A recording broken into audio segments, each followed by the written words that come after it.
찬송가 350장 찬송을 부르시겠습니다. 350장 찬송을 부르시겠습니다. 우리들의 싸울 것은 혈기 아니요, 우리들의 싸울 것은 육체 아니요, 마귀 권세 맞서 싸워 깨쳐버리고 죽을 영혼 살릴 것일세. 한 마음으로 힘써 나가세, 한 마음으로 힘써 싸우세.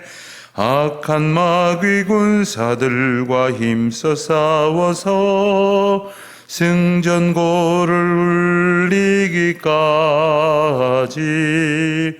우리들의 입은 가운새가 아니요, 우리들이 가진 검은 강철 아니요, 하나님께 받아가진 평화의 복음, 거룩하신 말씀이도다. 한 마음으로 힘써 싸우세, 한 마음으로 힘써 싸우세. 악한 마귀 군사들과 힘써 싸워서 승전고를 울리기까지. 악한 마귀 제 아무리 강할지라도 우리들의 대장 예수 앞서가시니 주저 말고 용감하게 힘써 싸우세. 최후 승리 얻을 때까지. 한 마음으로 힘써 싸가세, 한 마음으로 힘써 싸우세. 악한 마귀 군사들과 힘써 싸워서 승전고를 울리기까지. 죄악 중에 빠진 사람 죄를 뉘우쳐 십자가에 달린 예수 믿기만 하면 위태한 데 빠진 영혼 구원 얻어서 전국 백성 될 것임일세. 한 마음으로 힘써 나가세, 한 마음으로 힘써 싸우세. 악한 마귀 군사들과 힘써 싸워서 승전고를 울리기까지.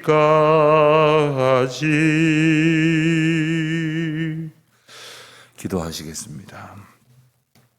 하나님 아버지, 저희들을 오늘도 주님의 은혜의 자리, 약속의 자리, 주님께서 저희들과 함께 기쁨으로 만나주시는 그 귀한 자리로 인도하여 주신 것을 감사드립니다. 이 하루 주님의 인도하심을 따라 이 아침을 시작하여 싸우니 온종일 이 하루가 다 갈 때까지 오직 주님만 영광을 받으시고 주님만 다스려 주시기를 간절히 기도하옵나이다. 하나님, 저희들이 이 세상에서 부득불 여러 가지 영적 싸움을 싸우며 살아가게 됩니다. 하나님께서 이 모든 싸움에 저희의 능력이 되시고 힘이 되시고 대장이 되시고 주인이 되심을 이 시간 고백하오니 연약하고 어리석은 저희들이 이 영적 싸움에서 넘어지지 않도록 주여 저희들을 굳세게 붙들어 주시기를 간절히 바라고 기도하옵나이다. 무엇보다도 이 영적인 싸움 앞에 저희들이 살아가고 있는 그 본질을 잘 깨닫고, 그리고 그 싸움이 우리에게 주는 의미가 무엇인지를 놓치지 말게 하셔서 오직 그리스도와 함께 동행함으로 날마다 승리하는 기쁨으로 충만케 하여 주시옵소서. 무엇보다도 세상의 방법으로, 육신의 방법으로 우리의 소견에 옳은 대로 행하는 것이 아니라 그리스도의 방법으로, 그리스도께서 우리에게 주신 그 선한 능력으로 이 싸움을 능히 싸워갈 수 있도록 인도하여 주시기를 기도하옵나이다. 하나님, 이 세상에 많은 것들로 힘을 삼으려는 그러한 세태를 바라보며 저희들이 살아갑니다마는 오직 저희는 주님을 의지하여 하나님을 능력으로 구하며 또 하나님의 능력에 힘입어 주님께서 맡겨주신 일을 감당하고 또한 저에게 허락하신 귀한 사명을 통하여 하나님의 백성들을 더욱 온전히 섬기는 주의 자녀들이 되게 하여 주시기를 간절히 기도하옵나이다. 바울에게 교회를 섬기고 또한 여러 곳에 흩어져 있는 성도들을 권면하여 그리고 용기 있게 그 자리에서 하나님의 사람으로 세우게 하셨던 것처럼 부족하지만 저희들을 통하여 하나님의 사람으로 굳건히 세워지는 놀라운 은혜의 역사가 우리 가정에 있게 하시고 우리 자녀들의 삶에 있게 하시고 우리가 만나는 모든 성도들과 특별히 하나님께서 허락하시는 모든 주의 백성들에게 넘치게 하여 주시기를 기도드립니다. 하나님, 오늘도 저희들에게 하나님께서 마음의 소원을 주시고 그 마음의 소원을 따라 기도하게 하시는데 이것이 성령께서 주시는 생각인 줄 믿고 기도할 수 있도록 저희들의 마음을 정결하게 하여 주시옵시고 저희들이 주님 말씀 더욱 바라고 의지할 때에 허탄한 생각들이 사라지고 그리고 사탄 마귀가 저희들 마음 가운데 넣어두었던 이 나쁜 계획들과 생각들과 그리고 공연한 바람들이 저희 마음 가운데 하나님의 은혜로 사라지고 없어지고 그리하여 우리 마음이 오직 주님이 기뻐하시는 마음으로 깨끗하여지는 귀한 시간 되게 하여 주시옵소서. 그 마음 가운데 오직 성령 충만하여서 성령께서 허락하시는 열매로 하나님께 영광 돌리게 하여 주시옵소서. 하나님, 저희 교회에 예배당 건축이라는 귀한 사명을 주신 것을 감사합니다. 이 일이 잘 진행되어져 갈 수 있도록 주님 은혜를 베풀어 주시옵소서. 주님, 실질적으로 이 공사를 맡아 이끌어갈 이제 시공사를 선정하는 중요한 과정 앞에 놓여 있습니다. 이 건축위원회에서 이 일들을 잘 결정해 갈 수 있도록 주님 지혜와 그리고 우리 주님 주시는 도움의 은혜를 마음껏 허락하여 주시옵시고 그리고 온 교우들은 기도함으로 그리고 온 마음으로 동참하고 중보하고 그리하여 주님께서 허락하시는 아름다운 교회와 또한 신앙의 공동체가 함께 세워져 갈 수 있도록 은혜를 더하여 주시옵소서. 오늘도 흩어진 주의 자녀들 주여 안보하여 주시옵시고 특별히 연약하고 그리고 여러 가지 육신의 고통으로 인하여 괴로움을 겪고 있는 분들 그 마음이 무너지지 않도록 그 영혼이 지치지 않도록 주님 굳세게 하여 주시옵시고 우리가 어떤 고난을 당할지라도 그보다 더 큰 하나님의 평강과 능력을 경험하는 복된 날이 되게 하여 주시옵소서. 감사드리오며 우리 주 예수 그리스도의 이름으로 기도하옵나이다. 아멘. 고린도후서 10장 1절로부터 11절까지 말씀을 우리 함께 봉독하겠습니다. 고린도후서 10장 1절부터 11절까지 말씀 우리 함께 한 목소리로 봉독합니다. 너희를 대면하면 유순하고 떠나 있으면 너희에 대하여 담대한 나 바울은 이제 그리스도의 온유와 관용으로 친히 너희를 권하고 또한 우리를 육신에 따라 행하는 자로 여기는 자들에 대하여 내가 담대히 대하는 것과 너희와 함께 있을 때에 나로 하여금 이 담대한 태도로 대하지 않게 하기를 구하노라. 우리가 육신으로 행하나 육신에 따라 싸우지 아니하노니 우리의 싸우는 무기는 육신에 속한 것이 아니요 오직 어떤 견고한 진도 무너뜨리는 하나님의 능력이라. 모든 이론을 무너뜨리며 하나님 아는 것을 대적하여 높아진 것을 다 무너뜨리고 모든 생각을 사로잡아 그리스도에게 복종하게 하니 너희의 복종이 온전하게 될 때에 모든 복종하지 않는 것을 벌하려고 준비하는 중에 있노라. 너희는 외모만 보는도다. 만일 사람이 자기가 그리스도에게 속한 줄을 믿을진대 자기가 그리스도에게 속한 것 같이 우리도 그러한 줄을 자기 속으로 다시 생각할 것이라. 주께서 주신 권세는 너희를 무너뜨리려고 하신 것이 아니요 세우려고 하신 것이니 내가 이에 대하여 지나치게 자랑하여도 부끄럽지 아니하리라. 이는 내가 너희를 놀라게 생각하지 않게 함이라.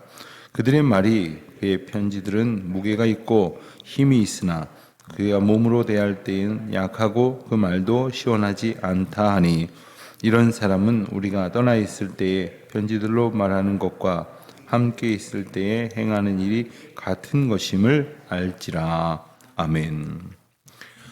우리가 고린도 후서를 계속해서 보아오던 중에 그 8장과 9장에서는 어제 설교 말씀에서도 나누었습니다마는 바울이 예루살렘 교회를 돕는 연보를 권면한 것과 그 연보에 대한 교훈이 이제 8장 9장에서 다루어졌었습니다. 그리고 나서 이제 다시 10장에서는 앞서 7장까지 다루었던 내용과 이제 맥을 같이 한다고 할 수 있겠는데 이 바울의 영적 권위와 또 사도직에 대한 고린도 교회 교인들이 가졌던 그 여러 가지 잘못된 생각들, 고쳐져야 할 생각들에 대해서 바울이 언급하는 내용이 다시 등장을 하고 있습니다. 물론 우리가 7장 부분에서 우리가 본 것처럼 이 대부분의 고린도 교회 공동체의 구성원들은 바울의 편지를 보고서는 마음에 성령께서 주신 감동에 따라서 회개하고 그리고 그 마음으로 자신들의 생각을 하나님 앞에 자복하고 그리고 하나님께서 주신 그 마음으로 새롭게 되어져서 교회가 일신하는 그러한 은혜를 얻었습니다. 그러나 여전히 몇몇 사람들은 여전히 바울을 대적하고 그리고 바울의 여러 가지 인간적인 연약함을 마치 커다란 무슨 흠결로 잡아서 그것을 부각시킴으로 바울에 대한 영적 권위를 무너뜨리려고 하는 이들이 있었음을 오늘 본문 말씀에서 이렇게 보게 됩니다. 가만히 보면 교회를 흔들고 괴롭히는 세력은 저 바깥에 뿌리 2개 달린 그런 사탄 마귀만이 아닙니다. 교회 안에 들어와 있는 어떤 영적인 방해 세력들, 교회를 무너뜨리기 위해서 교회 안에 침투해서 교회의 구성원들을 이간질시키고 회방하고 그리고 그들 마음 가운데에 어떤 그 도발하는 그러한 생각들을 집어넣는 경우가 얼마나 많은지 모릅니다. 그런 것이 없을 것이라고 순수하게 생각해서는 안 됩니다. 그것이 영적 싸움의 양상이고 그리고 성경이 일러주는 구체적인 실리이기도 합니다. 교회 공동체가 예수 그리스도를 머리로 하는 성도들의 모임입니다만은 우리에게는 연약함이 있고 게다가 가장하고 그 안에 침투해 있는 완악한 자들이 분명히 있음을 고린도 교회의 경우를 통해서 우리는 분명히 확인할 수가 있습니다. 그렇기 때문에 교회를 굳건히 세워가는 것은 바로 나 자신이라는 사실을 명심해야 됩니다. 우리가 교회를 굳건히 세워가야 하는 것이지 누군가가 교회를 굳건히 세워줄 것이라고 착각하고 그리고 나는 방관자처럼 생각을 해서는 안 됩니다. 참 맹랑하다 하는 생각이 들 때가 있는 것은 어떤 분들이 가령 어떤 교회에 자기 교회에 어떤 그런 문제가 있습니다. 그런데 남의 교회 얘기처럼 하는 거예요. 우리 교회 왜 그런지 모르겠어요. 그 말이 얼마나 기가 막힌 말인지 모르시죠. 근데 우리가 습관처럼 그렇게 얘기할 때가 있어요. 뭐 굉장히 나쁜 지경에 있지 않아도 우리가 그렇게 이야기할 때가 있어요.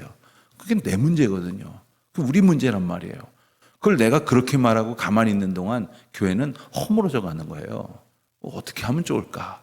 나는 아무 힘도 없지만 이라고 생각해서는 안 됩니다. 교회는 우리를 통하여 역사하시는 하나님의 능력이 나타나는 곳이어야 합니다. 그래서 기도해야죠. 내가 할 수 있는 일이 무엇일까를 해야죠. 이상한 소리들 듣고 다니고 옮기고 다니고 하는 사람이 되지 않는 것은 물론이거니와 성도들의 덕을 세우고 온전한 일을 감당하는 수고를 내가 기꺼이 감당하는 것입니다.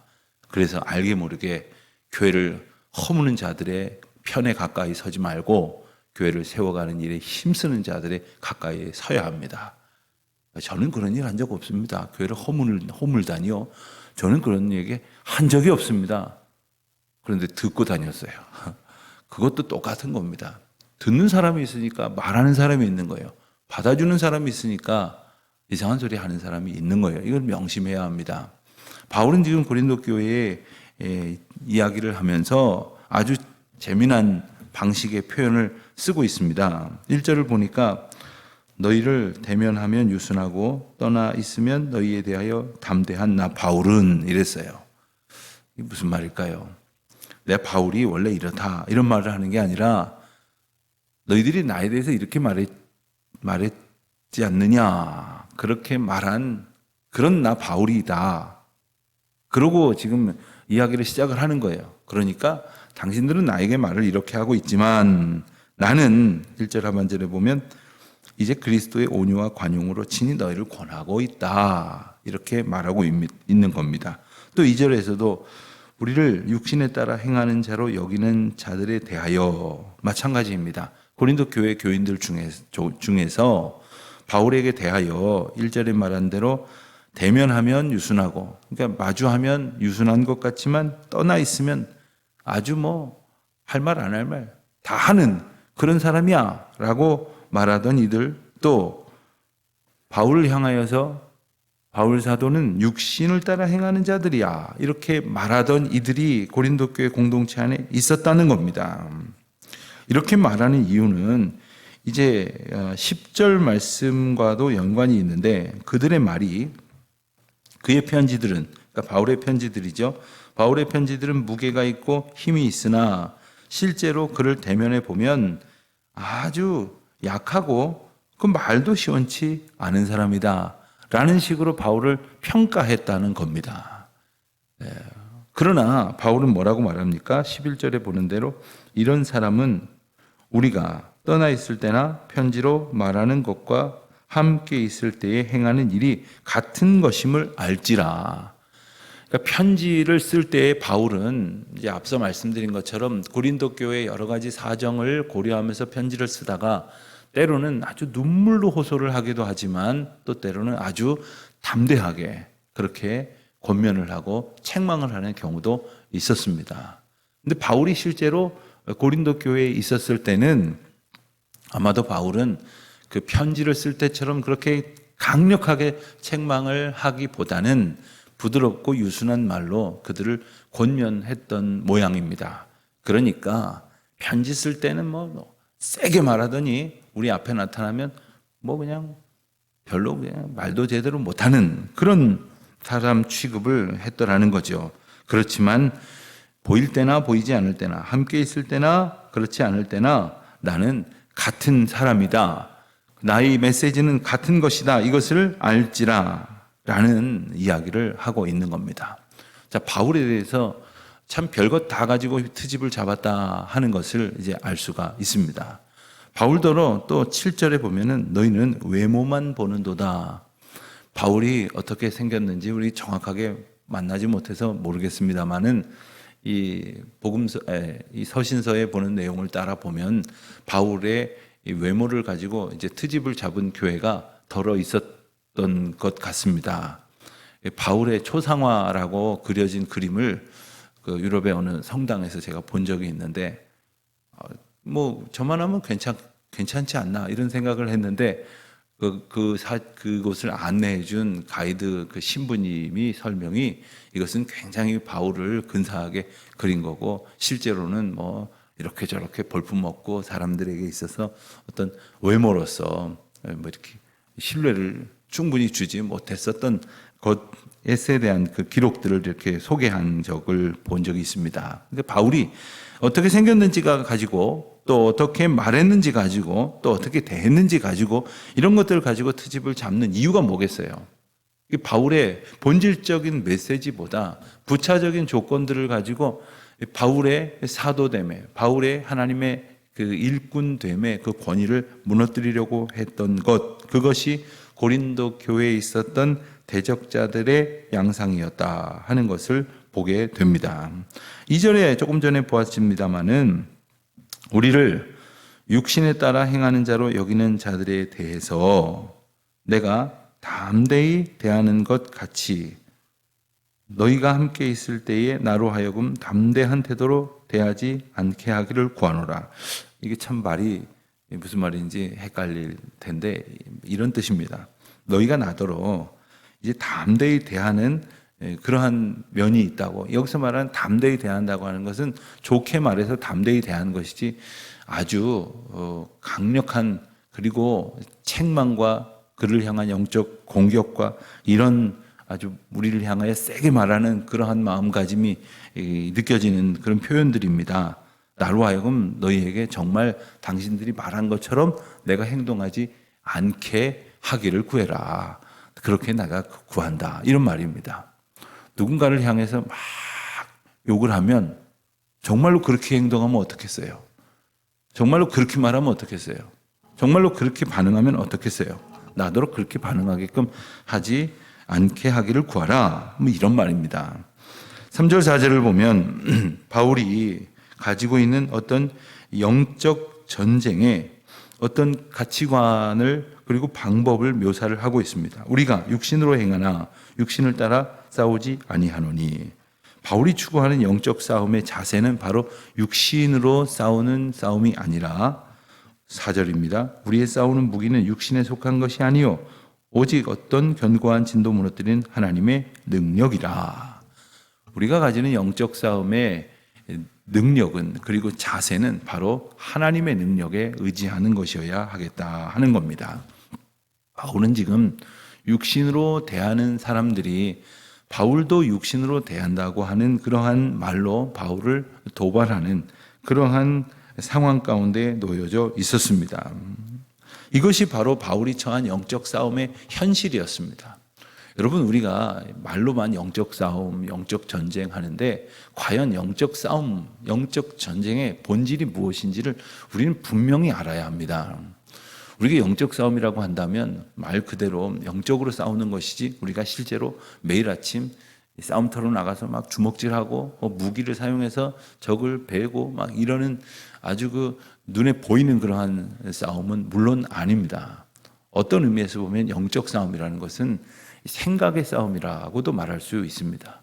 그렇게 육신의 생각과 그리고 신령한 생각과의 싸움이 바로 영적인 싸움입니다. 그러니까 우리가 영적인 싸움이라고 했을 때 어디 가서 상대와 부딪히는 그러한 극심한 그리고 직접적인 갈등과 싸움도 있지만 그 시작은 사실 내 안에 내면에서부터 시작이 되어진다는 것을 알아야 합니다. 예컨대 하나님의 말씀을 듣고 주님께서 주신 생각이 있습니다. 그런데 어느 날 이상한 책을 보고 이상한 사람의 이상한 이야기를 듣고 갖게 된 그런 생각이 있습니다. 두 가지 생각이 다 내 안에 있다 보니까 이 두 가지 생각이 다 내 생각인 것 같지만 실제 그게 둘 다 내 생각이 아닙니다. 그걸 어느 거 하나 받아들이면 그것이 이제 내 생각이 되는 겁니다. 언제나 하나님의 말씀을 내게 주시는 삶의 지침으로 받아들이고 그것을 나의 삶에 붙들어야 될, 내가 가지고 있어야 될 생각으로 잡는 사람은 하나님의 생각으로 살아갈 것이겠습니다만은 이리저리 왔다 갔다 하는 사람은 이 가운데서 번민하고 갈등할 수밖에 없는 겁니다. 그래서 바울은 이 곤고한 자신의 육신을 하나님 앞에 참회하고 한탄하면서 자신의 연약함을 하나님 앞에 간절한 마음으로 토로하는 기도를 하게 되어 있지 하고 또한 그 기도를 사람들과 함께 나눈 적이 있지 않습니까? 바울은 육신으로 행하지만 육신을 따라 싸우지 않고 또 오직 하나님의 능력으로 이 우리의 영적 싸움을 싸워야 하게 된다는 것을 일러주고 있습니다. 5절을 보면 하나님을 아는 것에 대하여 대적하여 높아진 것을 다 무너뜨리고 모든 생각을 사로잡아 그리스도에게 복종하게 하니 너희의 복종이 온전하게 될 때에 모든 복종하지 않는 것을 벌하려고 준비하는 중에 있노라. 그렇습니다. 우리의 생각이 하나님 앞에 온전히 복종하게 되기 위해서, 즉 우리의 생각이 하나님 앞에 무릎을 꿇고, 그리고 우리의 생각이 하나님의 생각 앞에, 그리스도 앞에 온전히 순종할 수 있게 되기를 우리가 바라고 구하고 노력해야 하는 것이 우리가 가지는 영적 싸움의 본질이다 하는 것입니다. 어느 날은 누군가가 한마디 하고 지나간 것이 내 마음에 오래도록 남아서 나를 괴롭힐 때가 있습니다.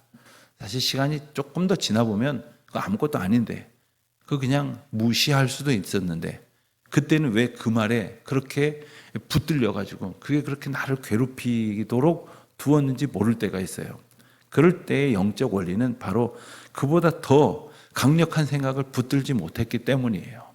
그보다 더 분명한, 그보다 더 생명력 있는 그 생각을 우리 가운데에 붙들지 못했기 때문이에요. 주님이 우리에게 주시는 그 생각으로 우리가 무장하고, 그리고 주님의 생각 앞에 내가 가지고 있던 마음과 생각이 복종할 수 있도록, 무릎 꿇고 나아갈 수 있도록 주님 앞에 언제나 우리의 삶의 주인이 되시기를 구하는 그러한 자세를 갖는 것이 영적 싸움에서 승리할 수 있는 비결이요, 그 시작이 될 것입니다.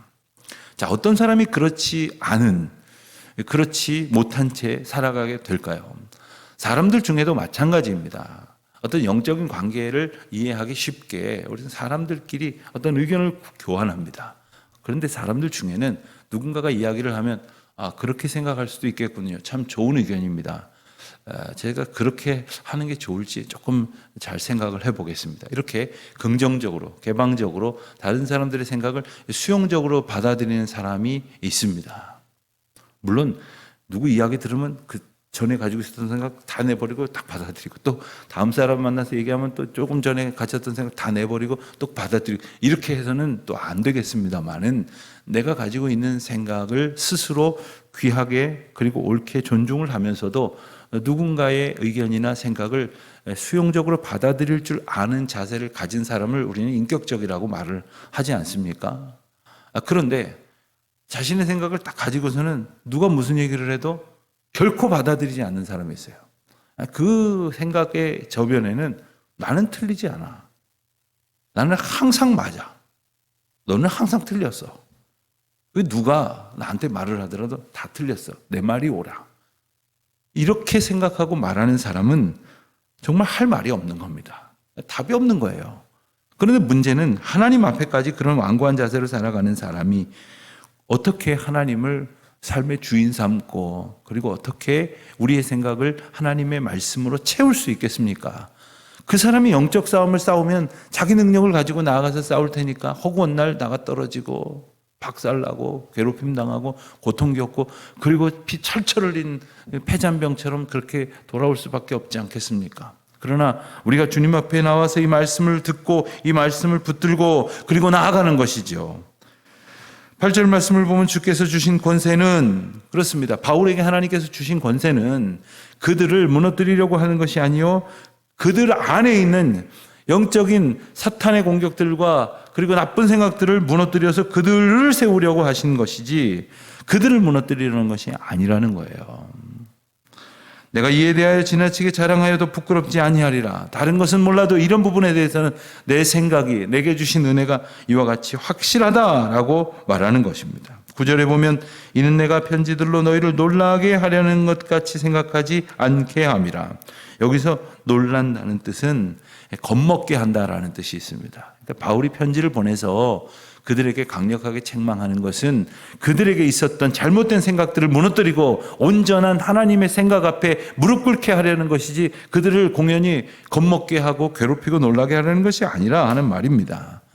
여러분, 바울은 이와 같은 오해를 받으면서도 그 끝내 이렇게 간절한 어조로 권면을 하고 설명을 하고 자신이 이와 같은 정도의 비난을 받았음에도 불구하고 참고 있습니다. 그 이유가 무엇이겠습니까?